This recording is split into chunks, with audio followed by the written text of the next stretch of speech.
social media is glorifying this whole, be more vulnerable as a man. Dress a certain way, act a certain way. Oh, don't be too much of a man, or else we're not gonna like you. Or they create certain terms like mansplaining or manspreading, when you just sit like this, like a man probably should, because it's the most convenient and comfortable, especially for your private areas. Yeah. They call it manspreading. I don't want to squish my balls. Yeah. Sorry, dog. And like if I'm talking to you and I'm trying to give you sound advice, what do they say? Oh, he's mansplaining. Or like, yeah, it's like, or let's say a man is passionate about something, right?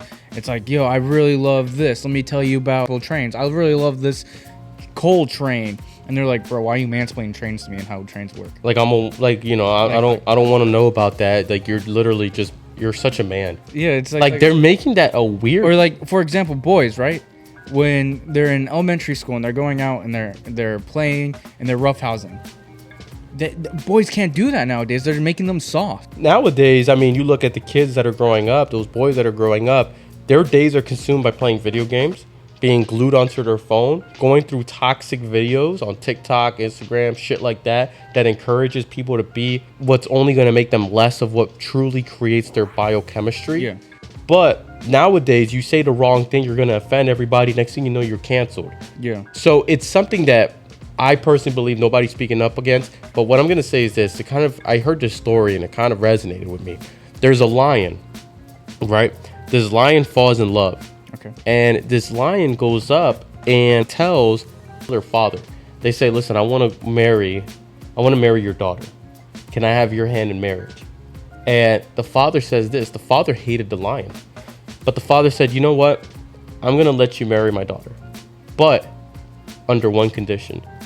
I don't trust your claws because of how sharp they are, and I don't want you to hurt my daughter.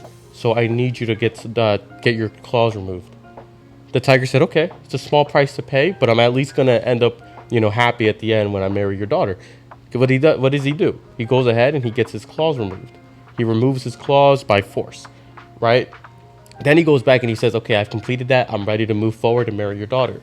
Then the father says one more thing. Those teeth of yours and those fangs, I don't trust them around my daughter either. I need you to go ahead and remove those. Or I want you to go ahead and make them dull. So what does the lion do? The lion goes ahead, removes his fangs. Then the lion comes back, has no fangs and has no claws. And he says, I'm ready to marry your daughter now. And as soon as he does that, the father kills the lion. What the father did was strip the lion of all of its powerful attributes and all of its strengths. So a lot of people are going to bash you for showcasing your strengths because they want you to be weak so that they can manipulate you. But what ended up occurring was it was less of the father's fault as it was the lion's fault for listening to the father. Yeah. A true strong person would know, and wise person would know that when someone's trying to manipulate them to make them weaker, they can pinpoint that on the dot and be able to maneuver from that. Yeah. There are certain situations and certain battles where you're better off not fighting. Yeah. In a situation like that, where you're hindering yourself and you're putting your own strengths at risk and your own potential life at risk, there is no reward that's greater than being able to confidently turn away from a situation like that and not even feed it your attention. Yeah. I don't know where to peel off on this.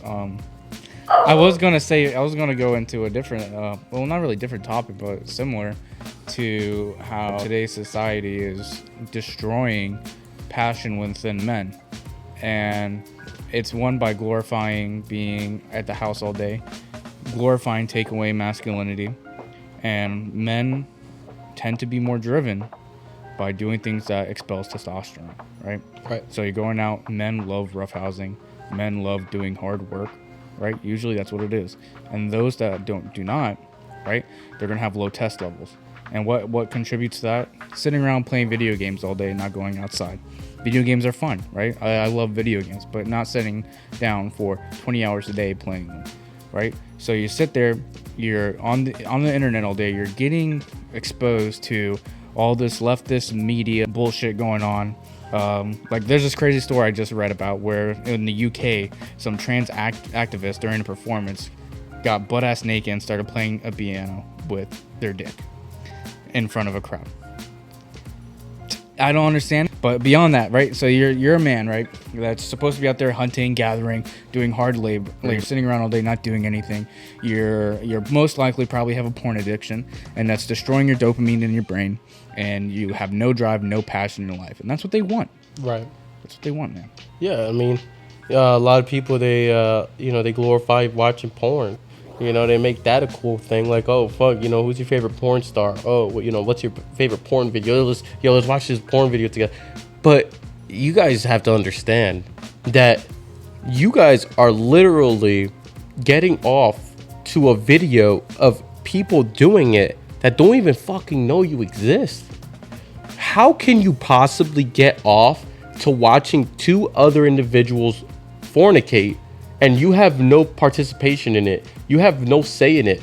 And that's also going to lead me to my next point, where it also encourages men to want to cheat in relationships. Yeah. And because it's the fact that since they're constantly glued to their phone watching pornography, which is fucking ridiculous, they end up wanting more variety.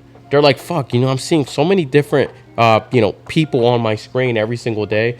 I've been with this person for 6 months. I want variety. So they go out there, they look for someone else. They look for someone that fits the image of what they watch online, and they have casual sex. Casual sex is not even like, people that indulge in casual sex is a slave to their own mind. Mm-hmm. The person who cannot control their emotional state has no control over themselves as an individual. Yeah, I think one of the biggest diseases in America right now in men is porn addiction, bro. Yeah. It's making men weak. It's making them soft. It's destroying your testosterone levels, destroying your dopamine. So you'll never truly feel happy. You're gonna be more likely to be depressed. And I think we need to cancel it, man. We need to stop.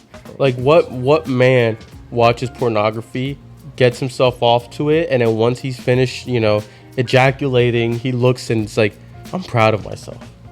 Most times men would ejaculate and be like, fuck, I'm disappointed. Yeah, like there's memes all over the internet, bro. And it was like just talking about the before and after, right? Yeah. Like I see those memes all the time. They're hilarious, but it's like, fuck, dude, like if you're that disappointed in yourself after it, why aren't you that disappointed in yourself beforehand? Because they want a quick dopamine fix. And the biggest thing, bro, it's a passion killer. And it's a way for what I think the government to control men, control society, right? Because we're talking about pursuing your passion and creating successful passion, right? The biggest way to kill off anyone from achieving greatness and being able to put up like a fighting chance within anything, with like influence or whatever, is to destroy the passion and make you a mindless slave to go throughout the corporate life that they want you to go through. I agree. And if you're sitting there and you're just sitting there playing video games all day, you're not working out, you're not working hard, your testosterone's low. One, you're not going to put up a fighting chance physically. Two, you're mentally a slave to the internet, to porn, to not succeeding in life. And it's just a way for them to trap you in your little place, and you'll never be happy. Yeah, and that brings me back to what I said earlier. When you're on your road to success, you got to distinguish the wise can manipulate pleasure, so that way the foolish who become a slave to pleasure are far separated from them. Exactly. There is the wise that they seek pleasure, right? But they seek wise pleasure in a sense of, okay, this is the success I want to create. That's what's going to bring me pleasure. A foolish person would say, okay, I want to create this success, but man, I love watching porn. That gives me some pleasure. And next thing you know, they pull their phone out, they start watching porn. Or they're like, man, I want to create success, but oh, shit, you know what? I'm running out of vape. Let me go to the store and buy some vape. And next thing you know, their whole day is consumed with them just taking hits of vape. Knowing the detrimental causes it can do to their overall health, they're like, oh, I don't give a shit because I'm not feeling anything yet. Mm.